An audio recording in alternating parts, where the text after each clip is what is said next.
Good morning children. आज मैं आपके सामने आरोह पाठ्य पुस्तक के गद्य खंड के पार्ट 2 मियाँ नसीरुद्दीन के असाइनमेंट सॉल्व करने जा रही हूँ। इसमें पहला प्रश्न है, मियाँ नसीरुद्दीन कौन थे और उनकी क्या विशेषता थी। मियाँ नसीरुद्दीन एक खानदानी नानबाई अर्थात रोटियां बनाने वाले कुशल कारीगर थे। उनकी विशेषता यह थी कि वे 56 प्रकार की रोटियां बनाना जानते थे, जिस वजह से उन्हें नान भाइयों का मसीहा भी कहा जाता था। प्रश्न नंबर 2, मियाँ नसीरुद्दीन द्वारा लेखिका को घूर कर देखने के पीछे क्या कारण था। मियाँ नसीरुद्दीन से लेखिका द्वारा कुछ प्रश्न पूछने की बात कहने पर उन्हें उस पर संदेह हुआ कि कहीं वह पत्रकार तो नहीं है। वे पत्रकारों को खुरापाती समझते थे, इसीलिए उन्होंने लेखिका को घूरकर देखा। प्रश्न नंबर 3, मियाँ नसीरुद्दीन अखबार नवीसों के बारे में क्या राय रखते थे। अखबार नवीसों के बारे में मियाँ नसीरुद्दीन की राय कुछ अच्छी नहीं थी। वे अखबार बनाने वालों को ही नहीं बल्कि पढ़ने वालों को भी निठल्ला मानते थे। उनकी दृष्टि में अखबार छापना, लिखना एवं पढ़ना व्यर्थ के कार्य है। प्रश्न नंबर 4, मियाँ नसीरुद्दीन अपने कर्मचारियों के साथ कैसा व्यवहार करते थे। मियाँ नसीरुद्दीन अपने कर्मचारियों से मुफ्त में सेवा नहीं लेते थे। वे अपने यहाँ कर्मचारियों को काम भी सिखाते थे और उनके द्वारा किए गए कार्यों के लिए उन्हें अच्छी मजदूरी भी देते थे। प्रश्न नंबर 5, लेखिका ने मियाँ नसीरुद्दीन से उसके बेटे बेटियों के बारे में पूछने का विचार क्यों छोड़ दिया।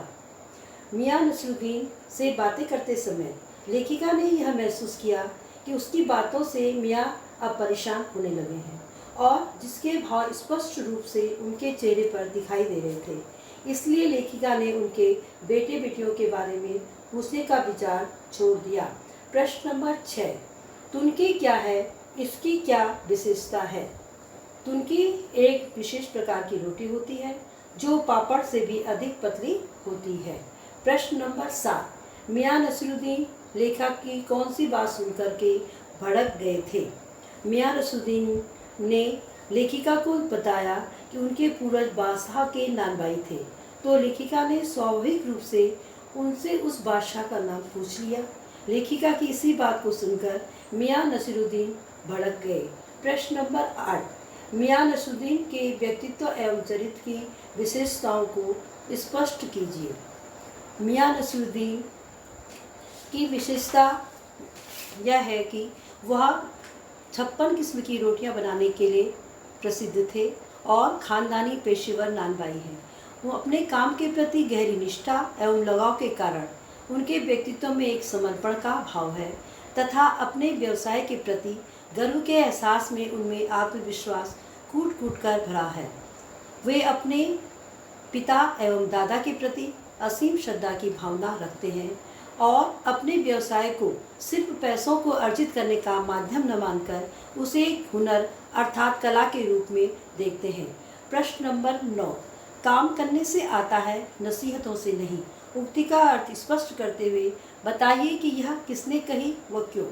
यह उक्ति पाठ के प्रमुख पात्र मियाँ नसीरुद्दीन ने लेखिका द्वारा उनके पिता व दादाजी से मिली किसी नसीहत अर्थात सीख के विषय में पूछने पर कही। इस उक्ति के माध्यम से मियाँ नसीरुद्दीन यह स्पष्ट करना चाहते थे कि किसी भी कार्य को सीखने व करने के लिए गुरुओं से शिक्षा प्राप्त करना अवश्य है, किंतु व्यक्ति किसी कार्य को तब तक पूर्ण कुशलता या निपुणता के साथ नहीं सीख सकता जब तक वह स्वयं उस कार्य को न करे।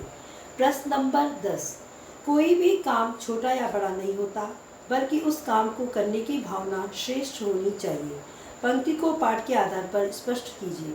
हमारे समाज में लोग तरह तरह के कार्य करते हैं। प्रत्येक व्यक्ति अपनी आजीविका चलाने के लिए कोई न कोई कार्य अवश्य करता है।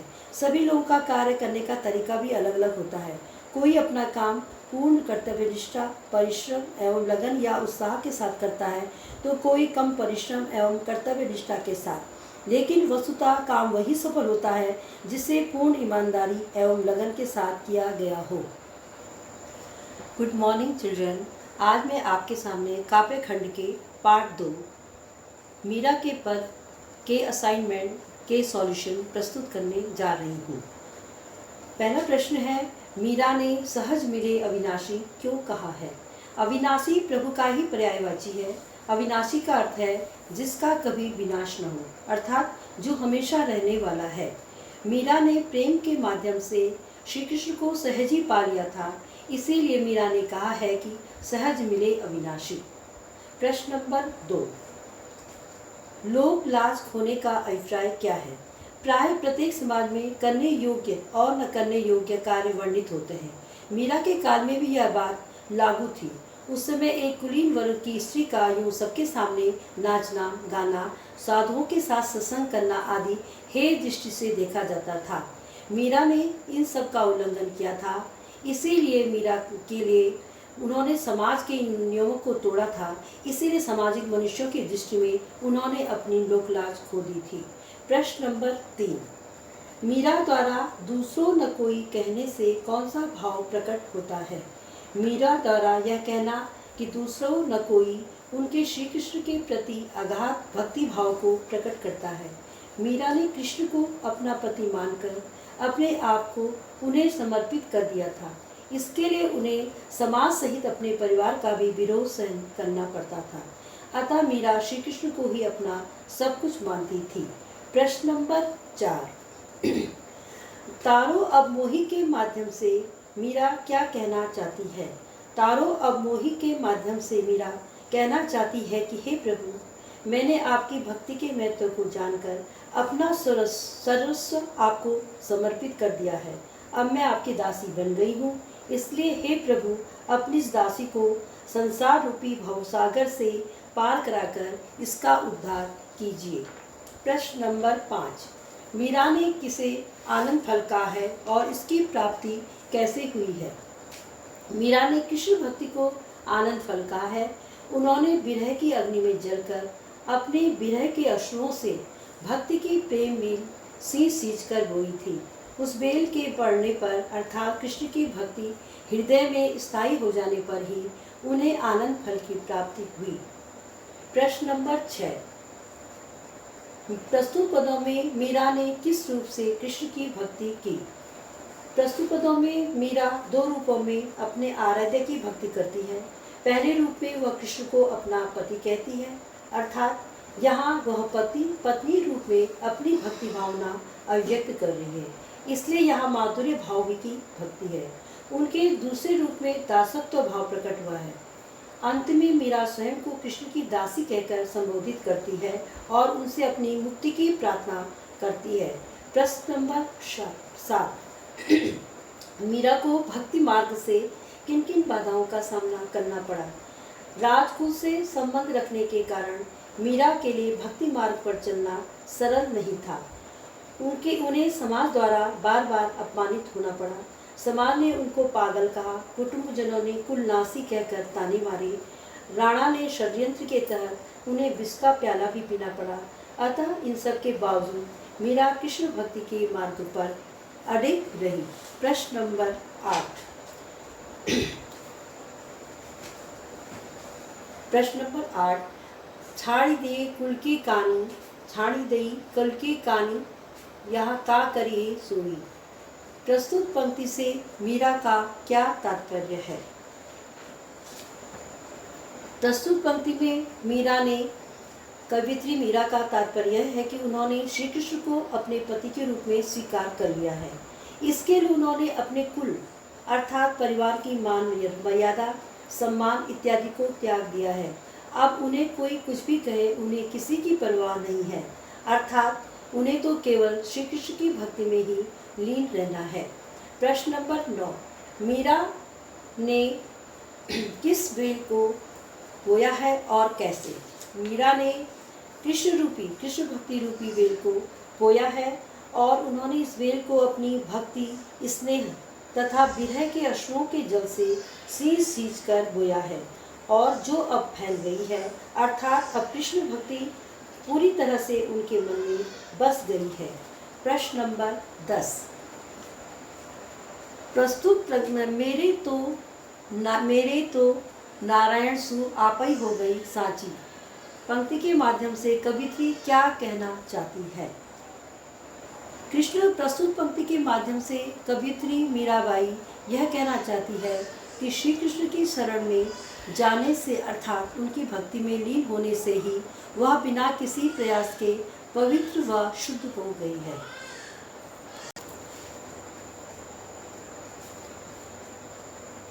Good morning children. अब मैं आपके सामने बितान पाठ्यपुस्तक की पाठ 2 राजस्थान की रजत बूंदे के असाइनमेंट प्रस्तुत करने जा रही हूँ। पहला प्रश्न है, चेल बाजी कुएं के भीतर किस प्रकार कार्य करते हैं, स्पष्ट कीजिए।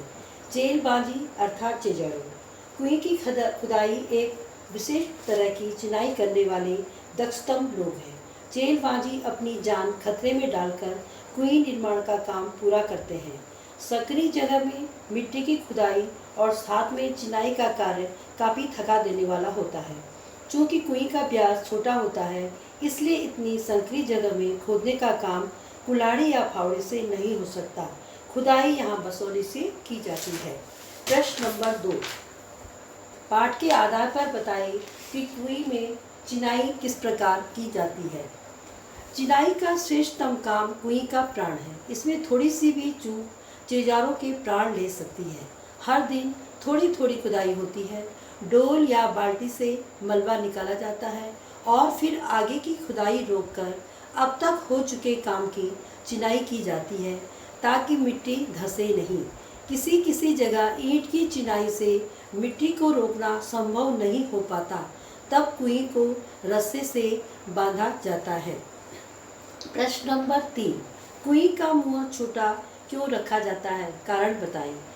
कुएं का मुंह छोटा रखने के 3 महत्वपूर्ण कारण हैं। पहला, रेत में जमी नमी से पानी की बूंदें बहुत धीरे धीरे रिसती हैं।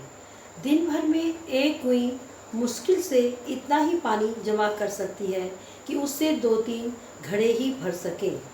दूसरा, कुएं के घेरे का इन क्षेत्रों में पड़ने वाली तेज गर्मी से भी संबंध है। बड़ा मुंह होने पर फैला हुआ पानी वाष्प बनकर उड़ जाएगा, इसलिए कुएं का मुंह छोटा रखा जाता है। तीसरा कारण है, कुएं के पानी को साफ रखने के लिए उसे ढककर रखना जरूरी होता है। छोटे मुंह को ढकना सरल होता है। प्रत्येक कुएं पर लकड़ी के ढक्कन लगे होते हैं या फिर कहीं कहीं खस की पट्टी की तरह घास फूस या छोटी छोटी टहनियों से बने ढक्कनों का भी उपयोग किया जाता है। प्रश्न नंबर 4, रेजानी पानी की क्या विशेषता है। रेजा शब्द का प्रयोग किस लिए किया जाता है। समाज के लिए उपलब्ध पानी को 3 रूपों में बांटा गया है। पहला, पालर पानी। दूसरा, पाताल पानी। पालर पानी सीधे बरसात से मिलने वाला पानी, यह धरती पर बहता है और इसे नदी तालाब आदि में रोका जाता है। दूसरा पाताल पानी है जो कुओं से निकाला जाता है। तीसरा रेजानी पानी है जो पालर पानी और पाताल पानी के बीच का रूप है।